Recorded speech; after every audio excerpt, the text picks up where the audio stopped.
اچھا، آپ نور ہونے کا بھی حضور کا انکار صلی کرتے ہیں. اللہ علیہ وآلہ وسلم. حضور کو اللہ تبارک تعالیٰ نے فرمایا کہ تمہارے پاس آ گئی کتاب اور نور، تو اس لحاظ سے مجھے بتائیے گا کہ کیا آپ بالکل نور کا انکار کرتے ہیں؟ یار مجھے یہ بتائیں، ہر وہ گالی جو اہل حدیث کو آپ لوگ دیتے ہیں وہ میرے کھاتے میں کیوں ڈالتے ہیں؟ میں نے رفع الیدین شروع کر کے آپ کے اوپر اتنا بڑا ظلم ڈھا دیا ہے کہ وہابیوں کے عقیدے آپ میری طرف منسوخ کرتے ہیں. بھائی وہابی یزیدی ہیں، میں تو یزید کے والد کا بھی دفاع نہیں کرتا اس حوالے سے جو انہوں نے امت کے اوپر یہ تحفہ مسلط کیا. باقی صحابی ہونے کی وجہ سے ہم رضی اللہ عنہ ان کو کہتے ہیں. جی جی. تو میرا کیا رہنے دینا وہابیوں کے ساتھ؟ وہ تو ناسبیت کی طرف مائل ہیں. یہاں پہ بھی میں نے کب کہا کہ نبی الاسلام نور نہیں ہے؟ نبی الاسلام نور ہے، واضح ہے قرآن میں، انا ارسلناک شاہدا ومبشرا ونذیرا وداعیا الی اللہ باذنہ وسراجا منیرا. نبی الاسلام وہ سورج ہیں جو باقیوں کو چمکا دیتا ہے. اور یہ جو آپ نے آیت کا حوالہ دیا ہے سورۃ المائدہ کی، قد جاءکم من اللہ نور وکتاب مبین، یہ تو میں مکہ شریف میں بیٹھا ہوا تھا تو یہ دیوبندی جو ایک مولانا ہے وہ سرخ داڑھی والے مولانا مکی، تو وہ کہہ رہے تھے دیکھیں یہ بریلوی جھوٹ بولتے ہیں اور یہ کہتے ہیں کہ جی اس آیت میں نور سے مراد جو ہے وہ نبی الاسلام ہے. جی. تو اب ظاہر ہے کہ میں تو اس وقت ان کے ساتھ انٹریکشن نہیں کر سکتا تھا، تو میں صرف ان کو دیکھ کے ہنس رہا تھا کہ ان بیچاروں کا علمی لیول یہ ہے کہ انہیں یہ پتہ ہی نہیں ہے کہ اہل سنت کے جو پہلے مفسر ہیں ابن جریر طبری، جن سے حافظ ابن کثیر نے آلموسٹ چھاپا مارا ہے تفسیر ابن کثیر میں، ان کی ہے تفسیر طبری جسے تفسیر ابن جریر بھی کہتے ہیں. انہوں نے اس آیت کے کانٹیکسٹ میں لکھا ہے کہ یہاں نور سے مراد نبی الاسلام کی مبارک ذات ہے اور اللہ کی کتاب ساتھ آئی، اور نور سے مراد انہوں نے کہا نور ہدایت. یہ ذہن میں رکھیے گا، نور ہدایت. ایز اے اسپیشی نبی الاسلام انسان ہے. اگر کوئی یہ کہتا ہے نبی الاسلام انسان نہیں ہے تو رسول اللہ کی توہین کر رہا ہے. کیوں؟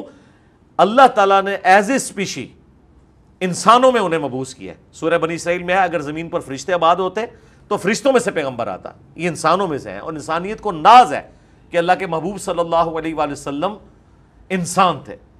یہ آپ صلی اللہ علیہ وآلہ وسلم کا بشر ہونا آپ کے نور ہونے سے بہتر ہے، اس لیے کہ انسانیت اگر اللہ کے راستے پر ہو تو فرشتوں سے بہتر ہے. بغاوت والا معاملہ تو الگ. کیا ہم انبیاء اکرام علیہ السلام کو فرشتوں کے انبیاء سے افضل نہیں مانتے؟ اگر نور ہدایت کے طور پر آپ بات کرنا چاہتے ہیں ضرور کریں.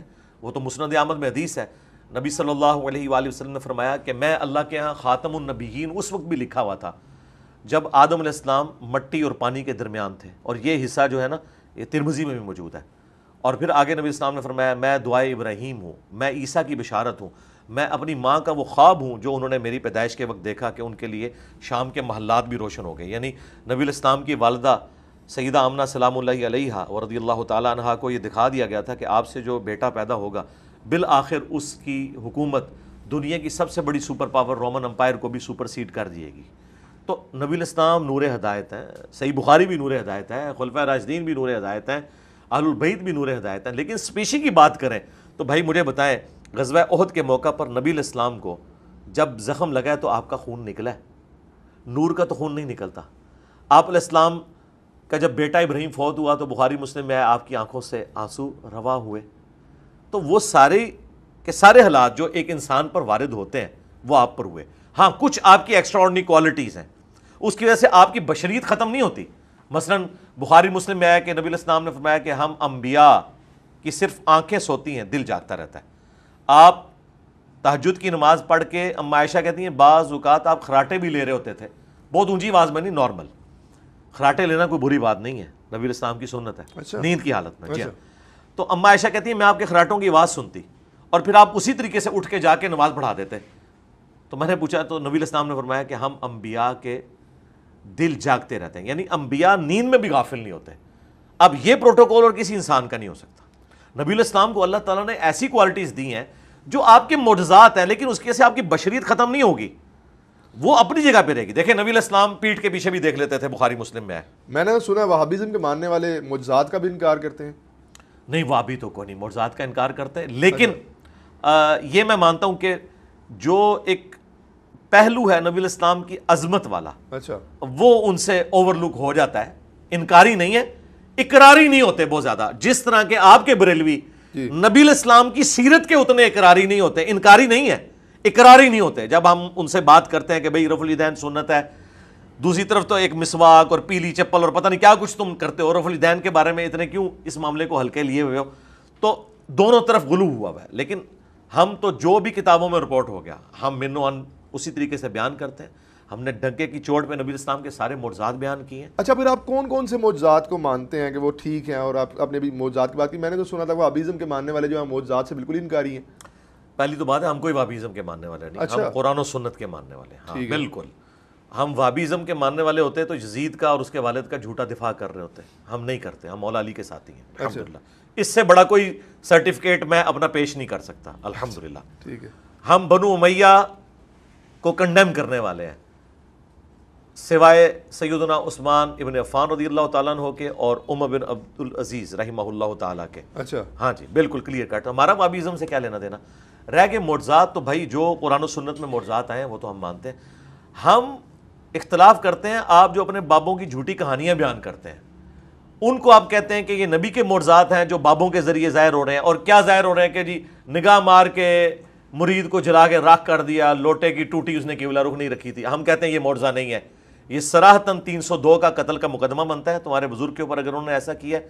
کیونکہ نبی الاسلام تو بخاری مسلم میں آیا کہ انس بن مالک کہتے ہیں 10 سال حضور کو وضو کروایا، آپ نے کبھی مجھے نہیں ڈانٹا، کبھی یہ نہیں کہا کہ یہ کام کیوں کیا، یہ کیوں نہیں کیا. نبی الاسلام تو اتنی شفقت فرمانے والے تھے. آپ بزرگوں کے ساتھ اس قسم کی جو کرامات منسوب کرتے ہیں ہم اس کے انکاری ہیں، کرامت کے نہیں، ان جھوٹی کرامتوں کے. مریدنی کو کیچ کر لیا. اب ثاقب رضا مصطفی جیسا بندہ اگر اس قسم کی کہانیاں کرے گا کہ مریدنی کیچ کی تو ہم کہیں گے کہ بھی باولک نے مریدنی کیچ کی اور دوسری طرف نبی الاسلام تو بخاری مسلم میں کبھی کسی عورت کے ہاتھ کو ٹچ نہیں کیا بیعت کرنے کے لیے بھی. تو یہ تمہارے بزرگ کس طریقے پہ چل رہے تھے. ہمیں ان چیزوں سے اختلاف ہے. باقی آ جائیں آپ معجزات کی طرف. دیکھیں نبی الاسلام کے 2 معجزات تو ایسے ہیں جو قرآن میں آئے ہیں. اچھا جو فزیکل فنامنا آف نیچر کو توڑنے والے ہیں جنہیں آپ معجزہ مانتے ہیں. ہم تو نبی الاسلام کو مکمل آپ کی مبارک ذات ہی معجزہ تھی، لیکن جس کو آپ معجزہ بولتے ہیں جو قانون قدرت کو توڑنے والی چیز یہ میں نے اپنے علماء سنا ہے کہ رسول اللہ خود بھی معجزہ تھے. بالکل ہم بھی مانتے ہیں اس چیز کو. جی لیکن میں ابھی وہ معجزات بیان کروں گا جو آپ صلی اللہ علیہ وآلہ وسلم نے ایسے کام کیے ہیں جو آپ سمجھتے ہیں کہ یہ ہوگا تو ہم معجزہ مانیں گے. مثال کے طور پر قرآن حکیم میں سورۃ القمر میں آیا ہے کہ نبی صلی اللہ علیہ وآلہ وسلم کے لیے اللہ تعالیٰ نے چاند کو 2 ٹکڑے کر دیا. اچھا. اور یہ قرآن پاک کی اس آیت کے کانٹیکسٹ میں بخاری مسلم میں حدیث ہے کہ عبداللہ ابن مسعود کہتے ہیں کہ نبی علیہ السلام سے جب کافروں نے کہا کہ کوئی نشانی آپ کے لیے ظاہر ہو تو اللہ تعالیٰ نے چاند کو 2 ٹکڑے کیا، ہیرا پہاڑ کے دائیں اور بائیں ہوا اور پھر بعد میں جڑ گیا. یہ وہ معجزہ ہے جو قرآن میں بخاری مسلم میں رپورٹ ہوا ہے. دوسرا معجزہ جو قرآن میں ہے وہ نبی علیہ السلام کا واقعہ معراج ہے.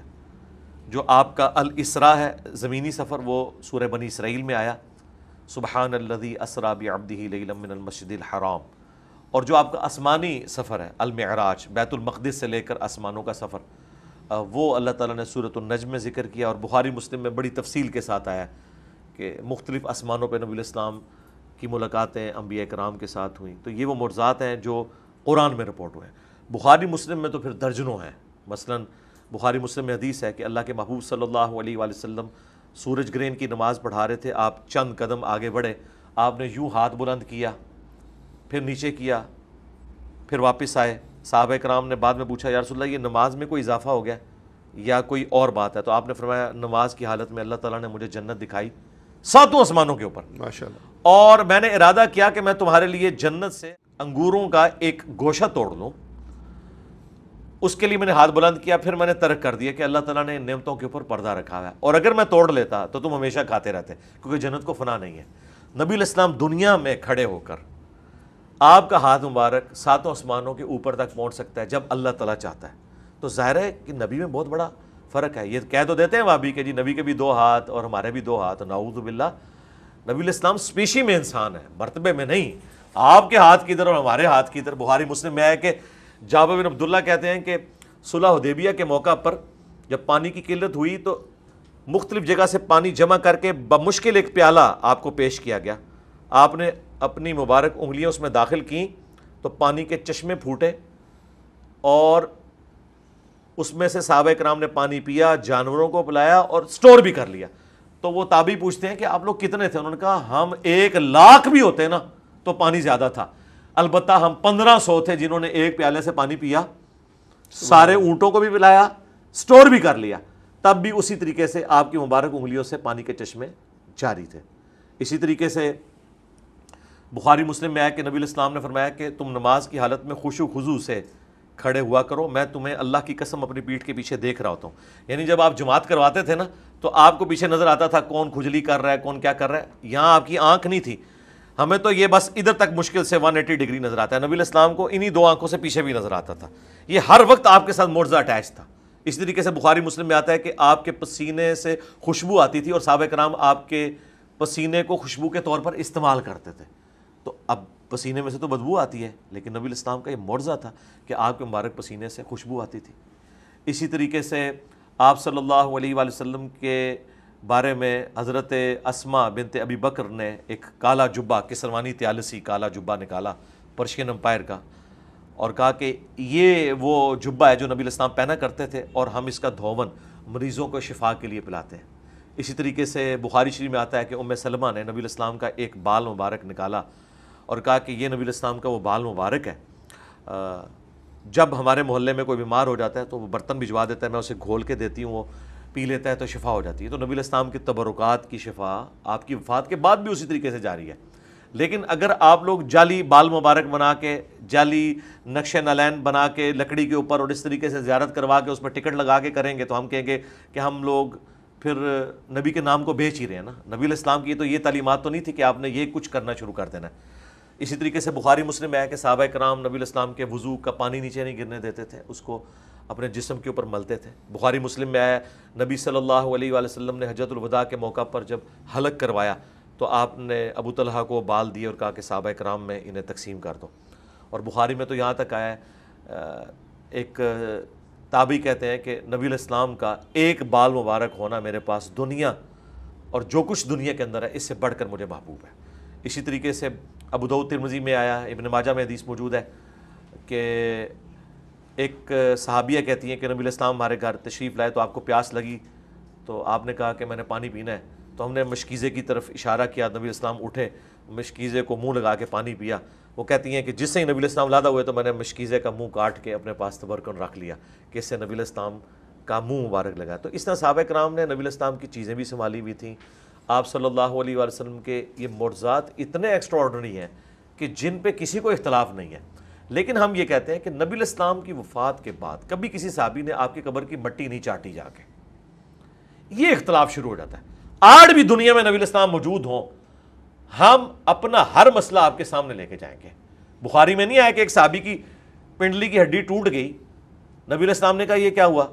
تو انہوں نے کہا یا رسول اللہ آپ نے وہ کام بھیجا تھا، میں نے قلعے سے چھلانگ لگائی تو یہ ٹوٹ گئی. تو انہوں نے اپنی پگڑی لپیٹی تھی، آپ نے فرمایا ٹانگ سیدھی کر، ہاتھ پھیرا. وہ کہتے ہیں کہ ایسی ہوگی کہ کبھی ٹوٹی نہیں تھی. لیکن آج اگر آپ کی پنڈلی کی ہڈی ٹوٹے گی نا، ہم آپ کو روزہ شریف میں نہیں لے کے جائیں گے، نہ کعبہ شریف لے کے جائیں گے، کیونکہ دنیا کو اللہ نے اسباب کے ساتھ جوڑا ہے. نبی علیہ السلام جب تک دنیا میں موجود تھے ہم ہر مسئلہ آپ کے سامنے رکھیں گے. بخاری مسلم میں یہاں تک حدیث ہے کہ بارش نہیں ہو رہی تھی، ایک عرابی کھڑا ہوا، یا رسول اللہ ہمارے جانور ہلاک ہو گئے قید سالی سے، آپ دعا کریں. نبی علیہ السلام نے دعا کی اور ابھی ہاتھ نیچے بھی نہیں آئے تو بارش شروع ہو گئی. اگلے جمعے تک بارش ہوتی رہی. اگلے جمعے وہی بندہ کھڑا ہوا کہ یا رسول اللہ دعا کریں کہ ہمارے گھروں پہ بارش نہ ہو، صرف زمینوں میں ہو. تو نبی علیہ السلام نے دعا کی، بلکہ آپ نے مبارک انگلی سے یوں بادلوں کو اشارہ کیا، ولادہ ہو گئے. تو اس طرح کے کئی معجزات بخاری مسلم میں ہے کہ نبی علیہ السلام نے فرمایا کہ اگر کوئی مجھ سے لینا چاہتا ہے تو میں اسے عطا کرتا ہوں کہ وہ اس کے بعد کبھی نہیں بھولے گا. تو حضرت ابو ہریرہ نے فوراً اپنی چادر بچھائی تو نبی علیہ السلام نے یوں کر کے چادر میں ڈالا، انہوں نے سینے سے لگائی اور کہتے ہیں اس سے پہلے میں نے حضور کو شکایت کی تھی کہ میں حدیثیں بھول جاتا ہوں، اس کے بعد میں کبھی کوئی چیز نہیں بھولا. تو اس طرح کے ایکسٹراڈنری معجزات ہیں نبی صلی اللہ علیہ وآلہ وسلم کے، اس سے کسی کو انکار نہیں ہے. ہمارا بریلویوں سے اختلاف یہ ہے کہ وہ قبر رسول سے جا کے یہ چیزیں مانگنا شروع کر دیتے ہیں، یا یہاں بیٹھ کے وہ دعا میں نبی علیہ السلام کو شریک کرتے ہیں. یہ کام نہ کریں، دنیا میں موجود ہوں تو بالکل جائیں. دیکھیں بدر و احد کے اندر امیر حمزہ تھے، نبی علیہ السلام نے ان کی ڈیوٹی لگائی. خیبر میں وہ شہید ہو چکے تھے، ان کو قبر سے نکال کے ساتھ نہیں لے گئے، مولا علی کی ڈیوٹی لگائی. جو بندہ دنیا سے چلا گیا وہ اللہ کی جنتوں میں آخرت میں زندہ ہے، دنیا سے اب اس کا کوئی تعلق نہیں ہے. ورنہ مجھ سے آپ اینٹی وینم علمی جواب، الزامی جواب پھکی والا لے لیں. قرآن میں تو سورہ نساء کی آیت نمبر 65 میں ہے کہ تم مومن ہی نہیں ہو سکتے جب تک کہ اپنے ہر فیصلے میں نبی کو حاکم نہ مان لو. تو کیا صحابہ کرام حضور کی وفات کے بعد قبر رسول سے جا کے فیصلے کرواتے تھے، یا حضرت عمر نے حضرت علی کو چیف جسٹس لگایا ہوا تھا؟ سقیفہ بنی ساعدہ میں جو کچھ ہوا، کیا اس کی شکایت حضرت علی نے جا کے قبر رسول پہ کی ہے؟ یا حضرت ابوبکر نے کہا کہ ٹھیک ہے علی وہاں سے فیصلہ کروا لیتے ہیں. ایون حضور کی میت پہ دفنانے میں اختلاف ہوا ہے, ترمذی میں آیا ہے, صحابہ میں مشورہ ہو رہا ہے, کسی نے نہیں حضور سے پوچھا کہ یا رسول اللہ آپ کو کہاں دفنا ہے, ابھی تو میت مبارک اندر بھی نہیں گئی تھی, بعد میں تو یہ باتیں کرتے ہیں جا کے اور ہمیں لا کے جعلی روایتیں پیش کرتے ہیں مصنف ابن ابی شیبہ سے کہ جی ایک اعرابی حضور کی قبر پہ آیا, اس میں اعمش مدلس عن سے روایت کر رہا ہے. ہم بخاری سے کہتے ہیں کہ حضرت عمر کہتے ہیں انا کننا نتوسل الیک بنبینا, 1010 نمبر حدیث ہے بخاری کی, اے اللہ جب تک تیرے نبی ہم میں موجود تھے ہم ان کا توسل اختیار کرتے تھے, ان کی دعا کی برکت سے تو بارش نازل فرماتا تھا, اب ہم تیرے نبی کے چچا کو لے کے ہیں. تو نبی علیہ السلام کا کوئی مرتبہ کام نہیں ہو گیا تھا وفات کے بعد, بلکہ بڑھ گیا ہے, وَلَلْآخِرَةُ خَيْرٌ لَكَ مِنَ الْأُولَىٰ. لیکن حضرت عمر نے عقیدہ دیا کہ صحیح وسیلہ اور توسل یہ ہے کہ جو بندہ دنیا میں موجود ہے آپ نے اس سے دعا کروانی ہے, نہ کہ آپ نے قبر رسول کی بٹی چاٹنی ہے یا جا کے قبر پہ نبی علیہ السلام سے مانگنا ہے. مانگنا اللہ سے, إِيَّاكَ نَعْبُدُ وَإِيَّاكَ نَسْتَعِينُ.